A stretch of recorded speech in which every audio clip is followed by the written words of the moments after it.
बहुत सारे साधकों का यह जो है शिकायत रहता है, वो बहुत समय से साधना कर रहे होते हैं, अप्सरा की साधना, किसी भी देवी उर्वशी देवी की साधना, तिलोत्तमा, नाभि दर्शना, मेनका, रंभा, अन्य किसी भी अप्सरा की साधना कर रहे हों, तो साधकों की सबसे बड़ी जो है शिकायत साधकों का होता है, जो सबसे बड़ा दिक्कत जो उनको होती है वो होती है कि उनके सामने ये समस्या आती है कि हमें अनुभव नहीं हो रहे हैं। अनुभव का कोई विशेष जो है कि मतलब नहीं होता है, लेकिन यहाँ पर जो सबसे मुख्य बात होती है कि जब साधक को किसी प्रकार के अनुभव आते रहते हैं तो उनके मन में प्रसन्नता रहती है और दिल में ये संतुष्टि रहती है कि हाँ, हम एक सही दिशा में आगे बढ़ रहे हैं और हमको साधना में सफलता प्राप्त होगी। और उतना ही सत्य यह भी है कि अनुभव न आने के जो मुख्य कारण जो है, वो सबसे जो मजबूत और महत्वपूर्ण कारण है, वो होता है कि साधक के स्वयं के अपने कर्म। और साधना काल में साधकों को घोर कष्ट और पीड़ा, दुख भोगनी पड़ती है, समस्याएं भोगनी पड़ती, लेकिन यह साधक समझ नहीं पाते हैं कि हमें हमारे साथ में ऐसा क्या हो रहा है। ऐसे हमने बहुत सारे साधकों को देखा है और ऐसा वास्तविकता एक बहुत ही कड़वा सत्य यहाँ पर मैं ये बताना चाहूँगा कि यदि किसी साधक को सिद्धि को ट्रांसफ़र में दिया भी जाए, सिद्धि ट्रांसफ़र की सारी प्रक्रियाओं को मैंने बता भी दिया है कि हो सकता है कि नहीं हो सकता या फिर कैसे हो सकता है, लेकिन मैं यहाँ पे ये बताना चाहूँगा कि अगर किसी साधक को अप्सरा की सिद्धि को ट्रांसफ़र में दिया भी जाए तो वो तब तक सफल नहीं होगा जब तक कि उस साधक के बुरे कर्मों को, क्लेशात्मक कर्मों को, घोर कष्ट और पीड़ा प्रदान करने वाले कर्मों को नष्ट साधक स्वयं भोग करके ना कर ले, अथवा देने वाला जो गुरु या मार्गदर्शक है, अगर उसके वह कर्मों को वहन करने के लिए वह स्वयं लेता है कि हाँ, मैं घोर कष्ट, पीड़ा, दुख जो है तकलीफ को भोग लूँगा, तो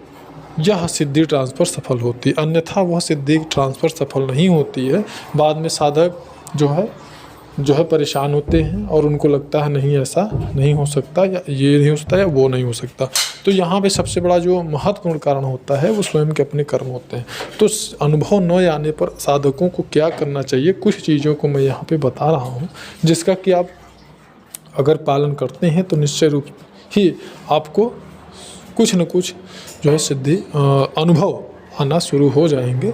और आपको संतुष्टि ज़रूर प्राप्त होगी। तो यहाँ पर सबसे पहले साधकों को ये समझना होगा कि जो अनुभव हैं वो क्या क्या अनुभव आते हैं, वो मैं अगले वीडियो में बताऊंगा। यहाँ पे मैं ये बता रहा हूँ कि अनुभव अगर नहीं आ रहे हैं तो आपको उपवास रखना चाहिए। उपवास का मतलब होता है कि एक समय ही भोजन करिए, चाहे वो रात्रि काल में भोजन करिए साधना से 3 घंटे पहले, अथवा सुबह में आप भोजन करिए, रात्रि काल में भोजन ना करें। और भोजन में जो लें वो पौष्टिक पदार्थ लें ताकि शरीर में कमजोरी भी ना आए और आपका साधना भी चले, आपका उपवास भी हो। कभी कभी किसी दिन आप पूरा दिन उपवास कर सकते हैं, प्रतिदिन नहीं, किसी दिन पूरा दिन आप उपवास कर सकते हैं। और उसके बाद में जैसे साधना आप कर रहे हैं तो खड़े हो जाएं और एक ही पैर पे जो है कि आप आसन लगा, एक ही पैर पे खड़े होकर के आप मंत्र की जाप करें। एक ही पैर पे जितना देर तक आप खड़े हो सकते हैं, 1 माला, 2 माला, 3 माला आप खड़े होकर के एक पैर पर जो है जाप करिए। यानी कि ये आपका दूसरा जो है अनुभव ना आने पर किया गया ये दूसरा उपाय है, दूसरा तरीका है, जिससे कि आपको जो है संबंधित शक्ति की तरफ जो आप उसका जो भाव है, उसके प्रति आपका जो भाव है, जो श्रद्धा है, जो निष्ठा है, दर्शाता है। और तीसरा जो आप कर सकते हैं, अगर आपको अनुभव नहीं आते हैं तो आप जैसे कि कोई भी व्यक्ति किसी को लगातार याद करता रहे, तो ऐसा माना जाता है, ये हमारा साइकोलॉजिकल जो है कि साइंस भी कहता है कि अगर हम किसी को लगातार याद करते रहते हैं, निरंतर याद करते रहते हैं, तो एक निश्चित समय के बाद उसको भी हमारी याद आने लगती है। यानी हमारा जो हमारी जो तरंगे होती हैं, जो हमारी सोच होती है, जो विचार होते हैं, उनकी जो तरंगे होती हैं, उन विचारों की फ्रिक्वेंसी उसके तक पहुँचने लगती है। ठीक उसी प्रकार से यदि आप को साधना में अनुभव नहीं आते हैं तो हमेशा आपको उनका चिंतन करना चाहिए, देवी का चिंतन करना चाहिए और उनके बारे में ही आपको सोचना चाहिए। कुछ इस भाव से सोचना चाहिए कि जैसे कि आप बहुत समय से आप उनके साथ में थे, लेकिन अभी कुछ समय से आप लोग कुछ समय पहले ही आप उनसे जो है बिछड़ गए हैं। कुछ इस प्रकार की भाव और विचार और इतनी जो है मतलब कह सकते हैं गहराई से उनका आपको चिंतन करना चाहिए। तो ये ऐसा करके भी आपके जो है साधना में अगर अनुभव नहीं आ रहे हों तो आपको अनुभव आने की संभावना बनती है। और जो यहाँ पे चौथे उपाय के रूप में आप जो कर सकते हैं वो क्या कर सकते हैं कि अगर आपको अनुभव नहीं आते हैं और साधना आप कर रहे हैं तो यहाँ चौथे उपाय के रूप में आप ये कर सकते हैं कि आप जो है देवी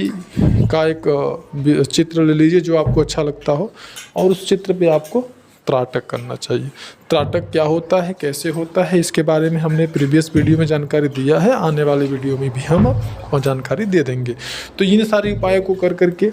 आप जो है निश्चित रूप से आपकी साधना जो है सफल होगी और आप